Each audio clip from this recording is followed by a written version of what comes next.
Welcome back to Algebra 1. So we're kind of going into some things that you could do over the summer, but since we don't have a final, we can do them now. We're going to get back into some problems that are cross multiply and divide today, and then go into making them slightly more complicated over the next 2 weeks. So when we cross multiply and divide, we do like to set the cross products equal to each other. And that's going to tell me which term I'm dividing by. In this case, I'm dividing by 3, and I have x equals 6. So we know we're doing the cross products. We show them slightly different ways. What I don't want you to ever do is lose your equal sign, because right now we have this as a typical cross multiply and divide, and they're going to get more complicated. So we have these cross products and these cross products. It does not matter which one you put on which side. We happen to have 4 times 30 on the left and 5 times x on the right. So in this case, we're going to be dividing by 5 on both of these. And x is 24. So what I mean by slightly more difficult, we have 9 divided by x minus 4, and they don't originally have parentheses around these most of the time. You gotta put them in. The parentheses are incredibly important. So we're going to add our parentheses before we do our cross products. So when we set up our cross products, we have 3 times parentheses. If we just put a dot here, we're just going to think it's 3x minus 4, not 3x minus 12. Then our second cross product here, and when we set it equal to each other, we are ready for any of our next steps using the algebra that you guys already know. So here we're going to use distributive property, getting our negative 12. That would be our most common place for a mistake. We're going to move the 3x to the other side. We get 6x, and don't lose this sign here. We have a negative 12. And dividing by 6 on both sides, we end up with x equals negative 2. We can have more terms that have more than one thing in the expression.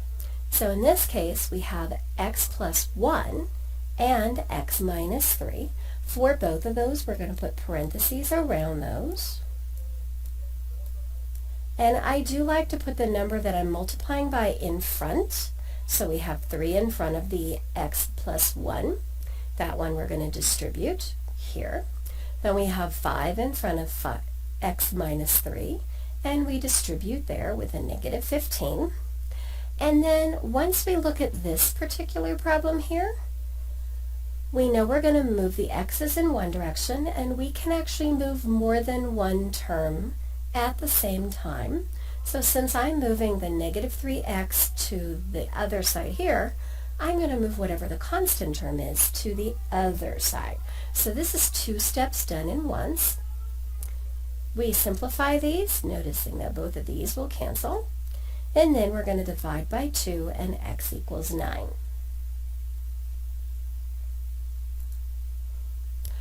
Now, I will not have this particular kind on our worksheet today, but we'll have these show up later on. We could end up with a quadratic expression that we have to solve. So in this case, when we do our cross products, remember parentheses around anything that has a plus or minus sign in that part of the fraction. And this is FOIL. So a couple different ways that we can show this, but we are foiling these. And because we end up seeing a x squared, instead of moving things away from the x, we're going to move everything to one side and have it equal to 0.